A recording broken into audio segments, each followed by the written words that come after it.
پھر جب میں آذربائیجان سے واپس آ رہا تھا تو میں نے دبئی میں کسی جاننے والے کو فون کیا, میں نے کہا بھائی میرے کو دبئی میں نا ایئرپورٹ پہ 4-5 گھنٹے رہنا ہے, کوئی ایسا کمرہ مجھے دلا دے جہاں جنات بھی نہ ہو. تو اس نے, اللہ اس کو جزائے خیر دے, اس نے میرے لیے کمرے کا انتظام کیا. سیکیورٹی گارڈ کا کمرہ تھا, مجھے گھسا دیا اس میں, بالکل ایسے منہ چھپا کے نا, ایسے جیسے کچھ اشتہاری مجرم کو نہیں لے جا رہے ہوتے, اس طرح لے جا کے کمرے میں بٹھایا. اب آپ آگے سنیں کیا ہوا. کہانیاں سنانے کا شوق نہیں ہے, صرف یہ بتا رہا ہوں کہ بڑا مشکل مسئلے ہوتے ہیں یہ. تو اتنے میں وہ جو سیکیورٹی گارڈ کی کوئی خاتون تھی, اس نے کہا کہ نوکیا گیٹ. میں نے کہا جی. کہتے ہیں کوئی آپ کے جاننے والے آپ سے ملنے کے لیے آئے ہیں. میں نے کہا جاننے والا کون آ گیا بھائی, انہوں نے آپ کو آتے ہوئے دیکھا. میں نے کہا بھیجے. وہ بندہ آیا, بیٹھ گیا اور سنایا کیا ہو رہا ہے, ایسے جیسے پرانے بچھڑے ہوئے یار نہیں ہوتے.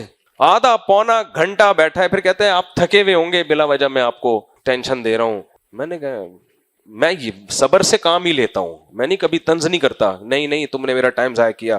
تو میں یہی ہے ماشاء اللہ مجھے یہی ہوتا ہے کہ یار یہ میسج کیا لے کے جائے گا, اور وہ تو محبت میں ملنے آ رہا ہے نا, اور ہم جیسے نالائقوں سے محبت کر رہا ہے, یہ بھی حیرت کی بات ہے. جیسے ہمارے پاس ہے کیا, تو بیچارہ ایک عالم دین سمجھ کے, تو میں یہی سوچ کے صبر کرتا ہوں یار ہم نہ ان کو ہم سے کوئی پیسہ چاہیے, نہ ان کو ہم سے کوئی کاروباری مشورہ ملے گا, صرف دین کی بیس پہ محبت کر رہے ہیں, تو اب برداشت کرو. کیا خیال ہے, بہت سے نفرت بھی کرتے ہیں تو کچھ محبت بھی کر رہے ہیں, تو اب محبت کی قدر ہی کی کوشش میں بیٹھا ہوتا ہوں میں. تو آدھا پونا گھنٹہ بیٹھ کے گیا ہے.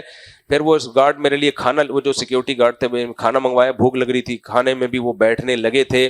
تو میں نے پوچھا ہی نہیں, تو کیونکہ میں نے اس لیے نہیں پوچھا, میں نے کہا میں بول دوں گا نا کھانا تو کہیں گے ہاں, پھر یہ گھنٹہ بیٹھ جائے گا یہاں پہ. تو میں نے پوچھا ہی نہیں, تو انہوں نے بھی شکر ہی نہیں کہا. ورنہ بہت سے لوگ کہتے ہیں آپ کے ساتھ کھانا کھانے کا بھی ایک ایکسپیرینس ہو جائے, علماء کا بچا ہوا کھانے میں بڑا ثواب ہے, تو میں کیا کر لیتا.